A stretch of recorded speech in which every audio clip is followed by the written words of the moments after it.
face off over Uttar Pradesh Kawar Yatra.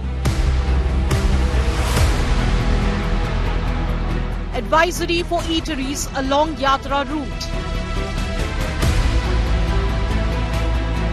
Display name of owners diktat. कुछ मुद्दे ये उठते रहे कि कोई नॉनवेज किसी दुकान पे है या कोई अन्य धर्म का कोई अन्य संप्रदाय का व्यक्ति किसी अन्य नाम से कोई होटल ढाबा खोला हुआ है, जिसको लेके आपस में हमेशा दिक्कतें आती रही हैं। उसके देखते हुए निर्णय लिया गया था। Opposition says Muslims targeted. कि जब से वो उत्तर प्रदेश की सरकार ने ऑर्डर दिया है, मुजफ्फरनगर में जितने ढाबे हैं उन ढाबों से मुस्लिम एम्प्लॉइज को निकाल दिया गया। Congress claims state-sponsored bigotry. इसके पीछे मंशा है इकोनॉमिक बॉयकॉट ऑफ मुस्लिम्स को नॉर्मलाइज करना, कैसे आर्थिक बहिष्कार का सामान्यकरण करना है मुसलमान। BJP defense order rains fire at opposition. मुझे एक बात नहीं समझ में आती है, ये पता नहीं क्यों हमारे विरोधी कोई भी विषय होता है तो नाम और पहचान छुपाने वालों के साथ क्यों खड़े हो जाते हैं, विषय कोई भी हो।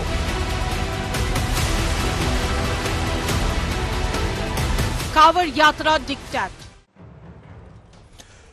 So is it state-sponsored bigotry if all the eateries and food stall owners are told to prominently display their names for Kawar Yatris to decide where they want to buy from, where they want to eat from?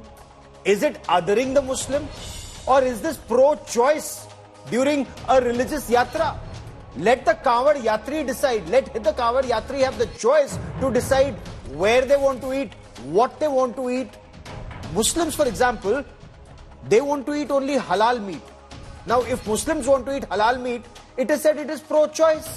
If Hindus want to eat food cooked in a certain way, especially during pilgrimage, is that bigotry? Why is that not pro-choice? We debate. I'm Gaurav Sawant. As always, let's get started with the headlines at 10. Big NEET order by the Supreme Court. The National Testing Agency has been directed to publish all NEET candidates' results online by Saturday noon. Student identities to be masked, but exam centers to be revealed.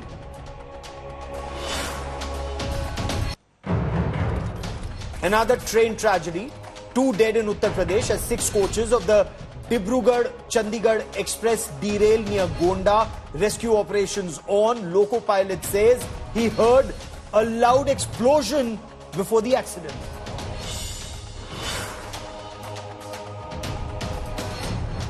Kawar Yatra showdown in Uttar Pradesh. Muzaffarnagar eateries directed to display names of owners. Opposition calls it state-sponsored bigotry.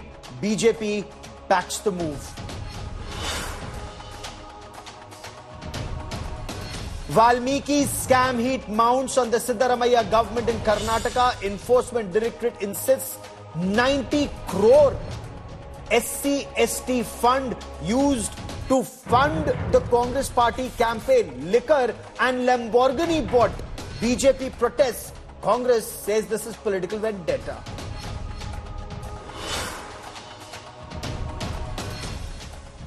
Tainted IAS probationer Pooja Khedkar's mother taken into custody. Manorma Khedkar arrested from Pune over her gun-toting video. Remanded to 2 days in police custody.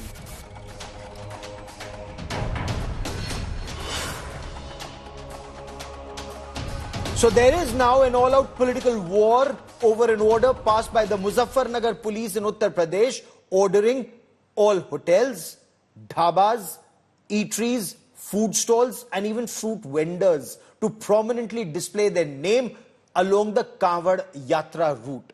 Lakhs of pilgrims will carry the holy water during the holy month of Shravan, the Shravan Mass, from the holy river to their temples. The opposition has come out all guns blazing. The opposition is targeting the Yogi Adityanath government for what the opposition calls is state-sponsored apartheid and othering the Muslims. The administration in UP insists this is for Hindu devotees to have absolute clarity during a religious yatra about their food choices. Our Uttar Pradesh Bureau brings you our top story.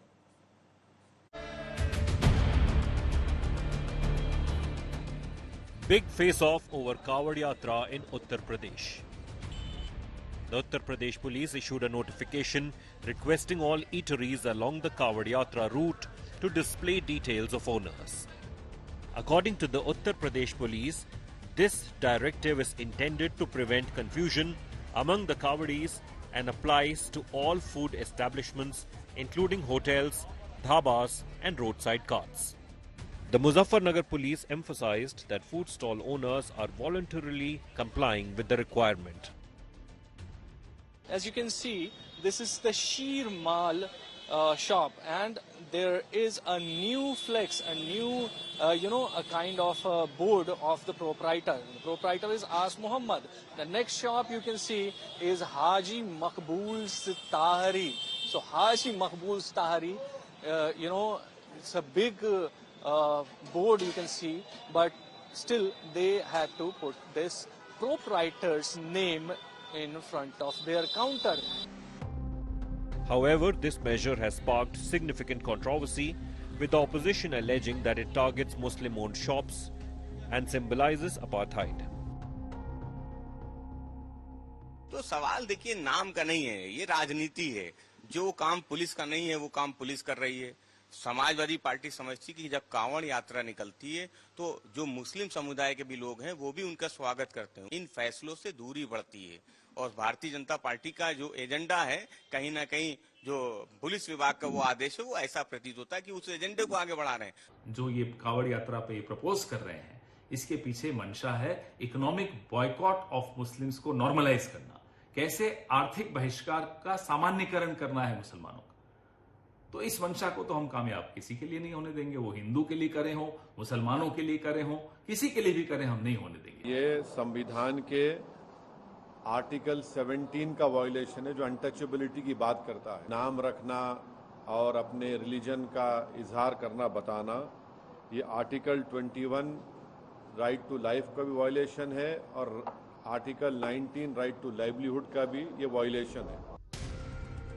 Even BJP ally JDU urged the Yogi government to review the notification. इससे विभेद बढ़ेगा और आगे के लिए कठिनाइयां भी पैदा हो सकती हैं और कुछ लोगों का रोजगार भी छिनेगा। Despite the backlash, the Uttar Pradesh government, police and ruling BJP defended the directive, calling it fair and necessary for peaceful Kawad Yatra. हर बात पे राजनीति करना ये उचित नहीं है। उत्तर प्रदेश पूरी तरीके से खुशहाली और भाईचारे के साथ आगे बढ़ रहा है। ये एक प्रशासनिक विषय है, सुरक्षा और संवेदनशीलता का विषय भी हो सकता है। कहीं पर कोई ऐसी चीज सिक्योरिटी रिलेटेड होती है तो वो सरकार अपने, तो मगर मुझे एक बात नहीं समझ में आती है, ये पता नहीं क्यों हमारे विरोधी कोई भी विषय होता है वो नाम और पहचान छुपाने वालों के साथ क्यों खड़े हो जाते हैं। Thousands of Kawadiyas undertake the holy journey between end of July and early August. But this time the yatra is courting controversy. With Abhishek Anand in Muzaffarnagar, Bureau Report, India Today. So is India becoming like Nazi Germany if all food stall owners are told to prominently display their names during the Kawad Yatra all along the route? Or let devotees decide what they want to eat and where they want to eat from? Is this freedom of choice or state-sponsored apartheid or bigotry as alleged? Joining me on India First is Maulana Sajid Rashidi. Maulana Rashidi is the president of All India Imam Association. Anila Singh represents the Bharatiya Janata Party on the broadcast. And Dr. Vikram Singh is former Director General of the Uttar Pradesh Police for an administrative and law and order perspective on this report. But Maulana Sajid Rashidi, I want to begin by asking you, sir, इस आदेश में आपको क्या गलत लगता है अगर हर दुकानदार से कहा जाए, केवल मुसलमान दुकानदारों से नहीं, हर दुकानदार से कहा जा रहा है कि अपनी दुकान के आगे अपना नाम बड़े बड़े अक्षरों में साफ लिखो ताकि कावड़ यात्रियों को यह स्वतंत्रता मिल सके कि उसको कहां से खरीदना है, कहां से खाना है। आपके सवाल में ही आपका जवाब है। आपने जो सवाल किया है कि कावड़ यात्रियों को ये पता चले उसे कहां से खरीदना है, कहां से नहीं खरीदना है, यही चीज तो हम नहीं चाहते। क्यों? हम ये चाहते हैं और देश का हिंदू भी ये चाहता है कि मुसलमान हिंदू से खरीदे, हिंदू मुसलमान से खरीदे।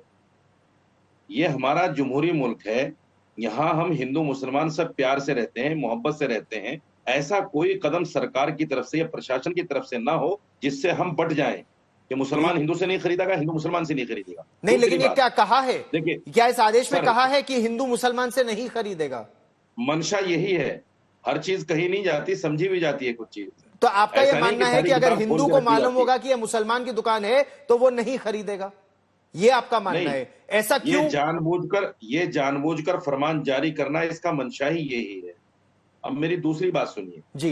देखिए, चाय की दुकान पर उसकी चाय की दुकान का नाम लिखा होता है, हाँ, Rashidi tea stall, Rashidi coffee house है, या ये ढाबे के ऊपर लिखा होता है ये वैष्णो ढाबा है, फला ढाबा है। होटल के ऊपर लिखा रहता है कि ये इसमें बिरयानी मिलती है, फला मिलती है, सब चीजें लिखी होती है। छोटी मोटी पान की दुकान पर भी इवन लिखा होता है। लेकिन अब रह गए आपके ठेले वाले, ठेले जो फल बेचते हैं और सब्जी बेचते हैं। अब आप ये बताइए कि सब्जी और फल वालों को भी अपने ठेले पर लिखना पड़ेगा कि ये मुसलमान की ठेली है, ये हिंदू की ठेली है। तो मतलब आप ये दिल में मान चुके हैं कि अगर हिंदू को पता होगा कि ये मुसलमान की दुकान है तो वो नहीं खरीदेगा, ये आपकी सोच है। आपने देखा होगा गौरव भाई, आपने देखा होगा इसके बाद में क्या नाम है, ये जो कोविड आया था, कोविड के बाद में किस तरह से इन लोगों ने फरमान जारी किए, किस तरह से इन्होंने दुकानों पर जो लोग काम करते थे उनके लिए प्रतिबंध लगाए कि जो मुसलमान लड़के को रखेगा उसको हम यहाँ रहने नहीं देंगे, उसका बहिष्कार करेंगे। ये इस तरह के उदाहरण पहले आ चुके हैं हिंदुस्तान में। ठीक, ये ऐसे ही जहन में नहीं आता। मैं अनिला सिंह जी को भी अब बुलाना चाहता हूं।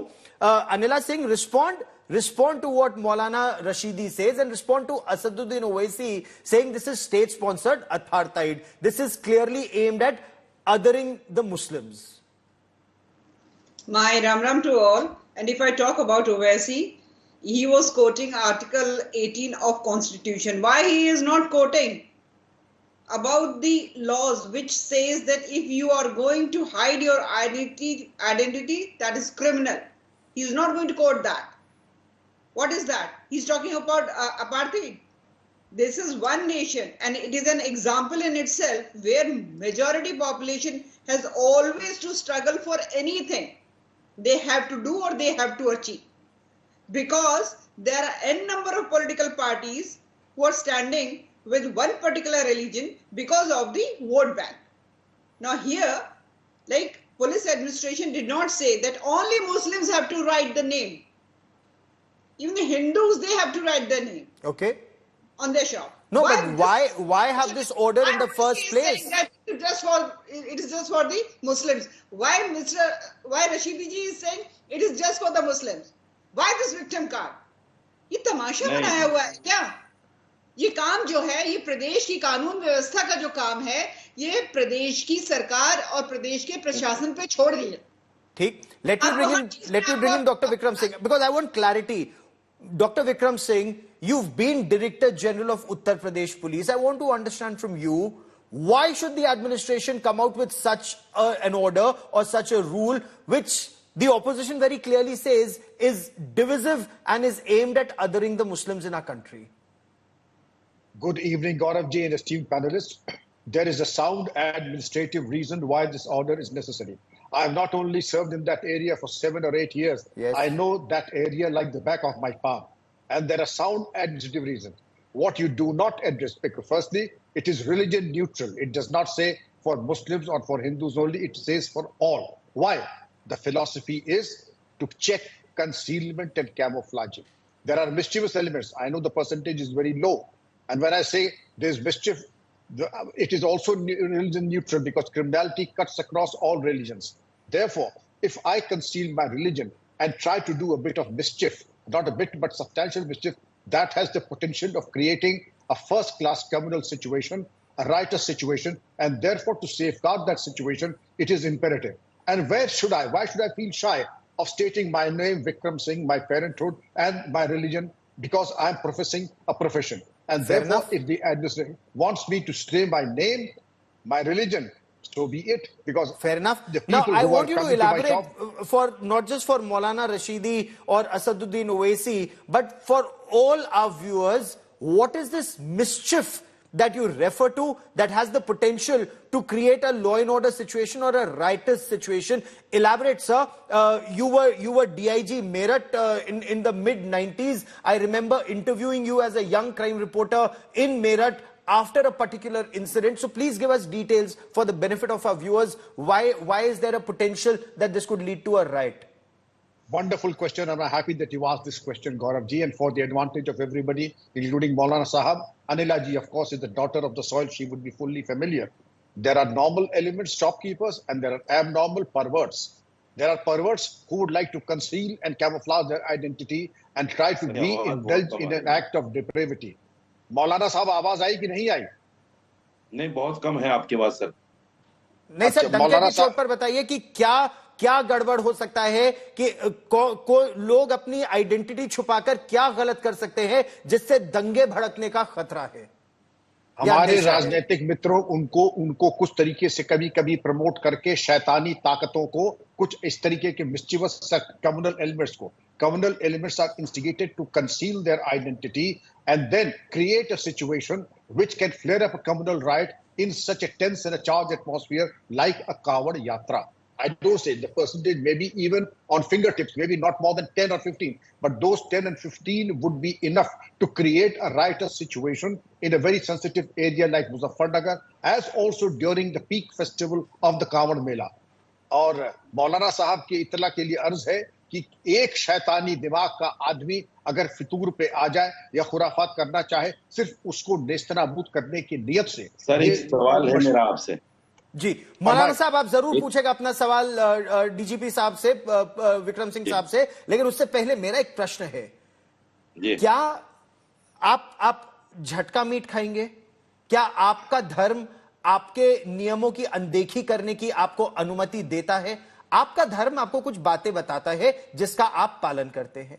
तो ये उम्मीद हम कांवड़ यात्रियों से क्यों ना करें कि अगर वो अपने तरीके से बना हुआ खाना, मान लीजिए मिसाल के तौर पर वो बिना प्याज लहसुन के खाना खाना चाहते हैं, वो इस तरह के बर्तनों में खाना खाना चाहते हैं जिसमें मीट मच्छी ना बनी हो, अगर इस तरह वो चाहते हैं, तो अगर परहेज करना चाहते हैं तो इसमें आपत्ति क्या? देखिए, मैं आपको एक मिसाल देकर समझाता हूं। मैं पहाड़गंज में रहता हूं। पहाड़गंज पूरा हिंदू इलाका है। जो बिरयानी की दुकानें लगती हैं वहां नॉनवेज की, मंगल के रोज वो लोग नहीं लगाते। लेकिन उन्हीं बर्तनों, अलग बर्तन तो है नहीं हिंदुओं के लिए वहां पर। सुन लीजिए, पहले मेरी बात सुन लीजिए। नहीं, पहले आप, मैं केवल कांवड़ यात्रा, मेरा प्रश्न कांवड़ यात्रा पर है। ये पूरा विवाद कांवड़ यात्रा, मैं इस देश की तहजीब पर प्रश्न नहीं उठा रहा हूं, मैं कांवड़ यात्रा पर आ रहा हूं। अगर वहां वो बिना प्याज लहसुन का खाना खाना चाहते हैं, अलग बर्तनों में पका खाना खाना चाहते हैं, तो इसमें आपत्ति क्यों? मतलब उनको फ्रीडम ऑफ चॉइस नहीं है? हिंदुओं को इस देश में फ्रीडम ऑफ चॉइस नहीं है? नहीं, इस बात को सुनिश्चित कौन करेगा कि हिंदू ढाबे में पहले प्याज लहसुन का बनता था, अब नहीं बनता? कौन सुनिश्चित करेगा इसको? ये तो उन पर निर्भर करने दीजिए ना आप। नहीं, मुझे बताइए ना कौन सुनिश्चित करेगा? उन पे निर्भर करता है। और खाली दुकानदार का नाम लिख देने से ये कैसे पता चल जाएगा कि ये आदमी गलत नहीं है? उनकी मर्जी। नहीं, कैसे पता चलेगा कि मर्जी इस देश में चलाने का कोई अधिकार नहीं है? डीजीपी साहब ने एक बात कही कि कोई भी आदमी अपना नाम छुपाकर कोई गलत कार्य अंजाम दे सकता है।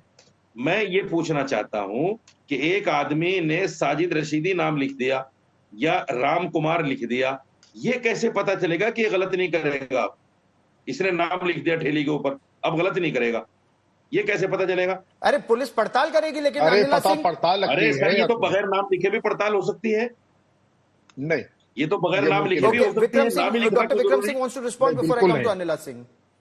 नहीं, रशीदी साहब बिल्कुल नहीं। एक दफा जब आपने अपना नाम वल्दियत सुकूनत लिख दी है, आपकी एक जिम्मेदारी बनती है, क्योंकि आपको इस बात का डर रहेगा कि अगर पकड़े जाने पर हमारा ये एक सबूत हो जाएगा और इस सबूत की बुनियाद पे जेल हो सकती है, तो आदमी 1000 बार सोचेगा गलत बयानी करने के लिए। और इसको आप हल्के में न लें, ये चीज हमारी देखी हुई है। अरे मैं 4 बातें आपको बता रहा हूँ।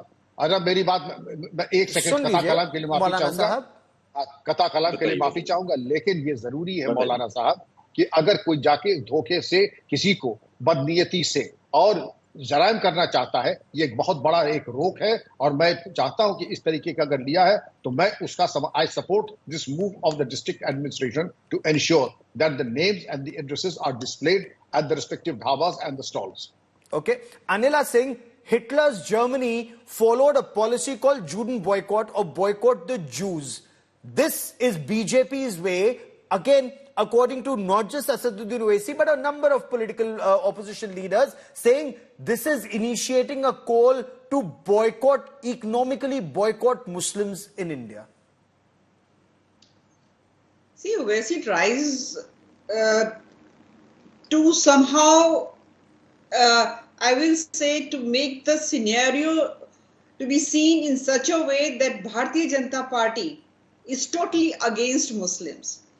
Here also, if I talk about this order, which is just for Kanwad Yatra, it doesn't mention anywhere that you have to boycott.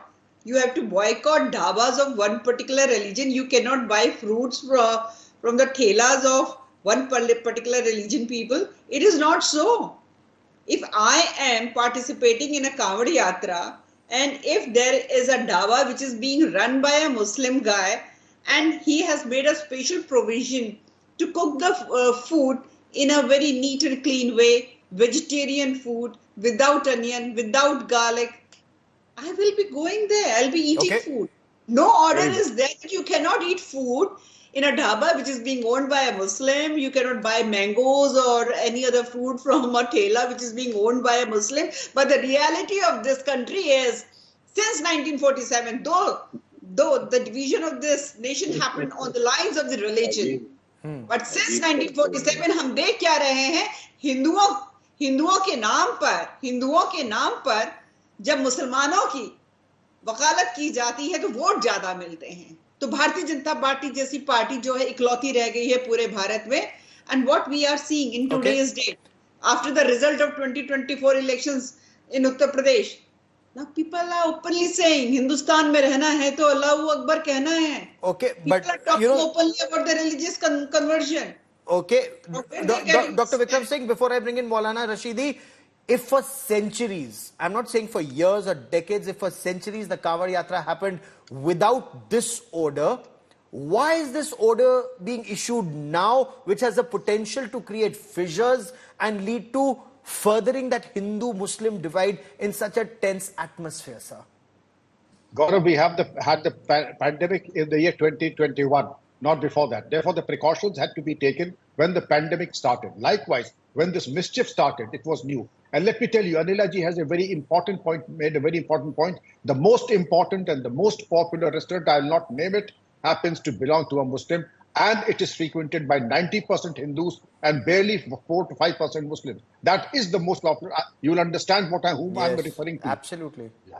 But I will not take names. The fact of the matter is, if you are clean, you are serving wholesome food at bargain prices, then you will be popular irrespective of the fact you may be a Hindu or the Muslim. And the taste of the pudding lies in eating. The most popular joint on that route happens to belong to a Muslim, and I will stop at that. Okay. No, and Maulana Sajid Rashidi should respond. Sir, ये केवल एक धार्मिक यात्रा की बात हो रही है. ऐसा तो नहीं है कि हिंदुओं से कहा जा रहा है कि मुसलमानों की दुकानों पर मत जाओ, मुसलमानों की दुकान से मत खरीदो, ना वहां से फल खरीदो, ना सब्जी खरीदो, ना वहां खाना खाओ. जिसकी इच्छा है वो वहां से खाए, जिसकी इच्छा है वो वैष्णो ढाबा में खाए, जिसकी इच्छा है अगर उसको लगता है कि फला दुकान में जो रसोईया है वो सुबह सुबह नहा धोकर चूल्हा चौका करेगा तो वहां से खाए. क्या अगर कोई और ढाबा है या मुसलमान का ढाबा है वो ये बोलेंगे कि हाँ सुबह सुबह नहा धोकर स्नान कर कर चौका चूल्हा किया, कांवड़ यात्रा के लिए बिल्कुल हिंदू रीति रिवाजों का पालन करते हुए धार्मिक यात्रा के दौरान खाना बनाया गया? क्योंकि गंगा जमुनी तहजीब एक तरफा तो नहीं हो सकती ना. गौरव भाई, बड़ा अजीब सा लगता है मुझे ये तर्क, जिस तरह का तर्क आप दे रहे हैं. देखिए, अगर मुसलमान कहेगा कि मैं सुबह नहा धोकर आया हूं, मैं सब ये रीति रिवाज को फॉलो करके आया हूं, तो उससे खाया जाएगा, लिया जाएगा. हिंदू ना नहाएगा, ना धोएगा, ना किसने बोला हिंदू नहीं नहाएगा? ये आपके मन में कैसे धारणा है कि हिंदू नहाएगा धोएगा नहीं? अगर एक शाकाहारी जगह है जहां पर मीट मच्छी नहीं बनती, नहीं, मेरी बात तो ऐसी नहीं है. I am sorry. देखिए, मैं स्पष्ट कहता हूं और मैं दो टूक कहता हूं. और मैं बेझिझक कहता हूं। तो आप ये लाग लपेट मेरे साथ मत करिए। मैं तो कह रहा हूं, अगर वो हिंदू कहता है कि उसकी दुकान में मीट मच्छी नहीं बनती, वहां पर धार्मिक यात्रा के दौरान खाइए, तो लोग वहां खाएंगे। अगर वो मुसलमान वहां पर सुबह के टाइम मीट मच्छी बनाएगा, शाम को कांवड़ियों के लिए खाना बनाएगा, और अगर वो कांवड़िया बोलता है मुझे यहां नहीं खाना, तो केवल ये हिंदू मुस्लिम तहजीब के लिए या गंगा जमनी तहजीब के लिए उसे वहां खाना चाहिए, या वो अपनी आइडेंटिटी छुपाए तो वहां खाना चाहिए? सुनिए, बहुत सारे मुसलमान ऐसे हैं जो रमजान के पवित्र महीने में रोजा नहीं रखते। बहुत सारे हिंदू भी ऐसे होंगे जो कावड़ लेकर नहीं जाते। ठीक, तो जो कावड़ लेकर जा रहा है वो तो पालन कर रहा है, जो कावड़ लेकर नहीं जा रहा है, सरकारी आंकड़े के मुताबिक जो 70% लोग नॉनवेज खा रहे हैं, आप कैसे सुनिश्चित करेंगे कि नॉनवेज खाकर नहीं आया? वो खाते रहेंगे। आपको इससे, यही तो मेरा प्रश्न है, सरकार ने मना तो नहीं किया ना कि नहीं खाओ वहां पर। अरे भाई, वही तो मेरा प्रश्न है, इतना दर्द क्यों हो रहा है इस आदेश से, यही तो मेरा प्रश्न है। गौरव भाई, मेरी पूरी सुन तो लो। जिस ढाबे में वो लोग काम कर रहे हैं, जहां वेज बना रहे हैं, बगैर प्याज लहसुन का बना रहे हैं, अगर वो खुद नॉनवेज खाते होंगे, ये कैसे सुनिश्चित होगा कि इन्होंने नॉनवेज नहीं बनाया होगा अपने लिए इन्हीं बर्तनों में? कैसे सुनिश्चित करोगे आप? ये तो बड़ी अजीब सी बात है ना। इसी को आस्था और विश्वास कहते हैं, और इसी को आस्था और विश्वास कहते हैं। किस पर आस्था है, किस पर विश्वास है, किस पर नहीं है? Doctor Vikram Singh wants to respond and so does Anila Singh. सुनिए ना सर, सुनने की भी आदत डालिए, सुनने की भी आदत डालिए। सेकंड में बात पूरी कर लूं अपनी। जी मौलाना साहब, मेरी एक बात सुन लीजिए। मैं ये कह रहा हूं कि कुछ चीजें सरकार को लोगों के विवेक पर छोड़ देना चाहिए। जहां से उसको अच्छा लगे खाए, जहां से उसको अच्छा लगे खरीदे, ना अच्छा लगे ना खाए ना खरीदे। इस आदेश में उससे इतर क्या है?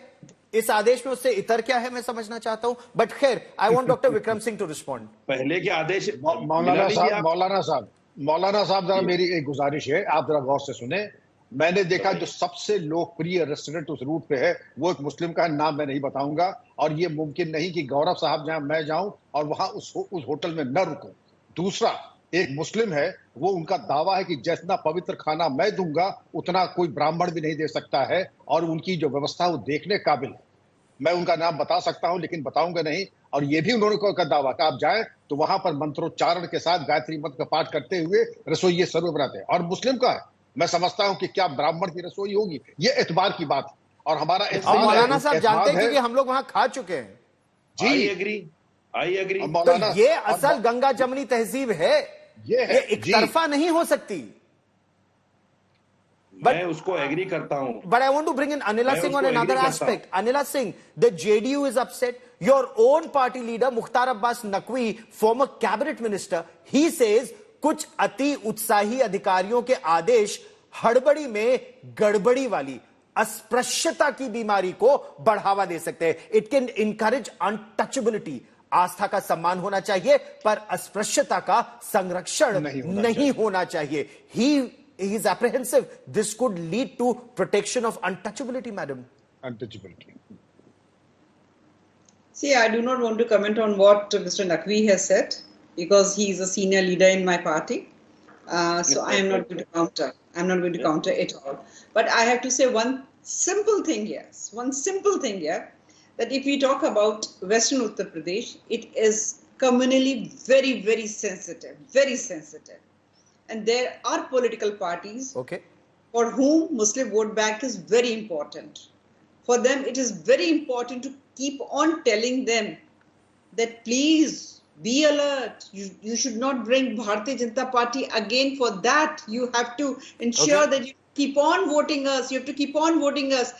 Be one and vote for us. Vote for us. This is what those political parties are doing. Well, but is this politics, as is the allegation from both sides? You are saying the opposition, Samajwadi Party and Congress is indulging in politics. The Congress and the Samajwadi Party and AIM accuses the BJP of minority politics versus majority politics. But then we leave our viewers to decide what they think is right. I got you all sides of this story. We'll track the story very closely. To all my guests, many thanks for joining me.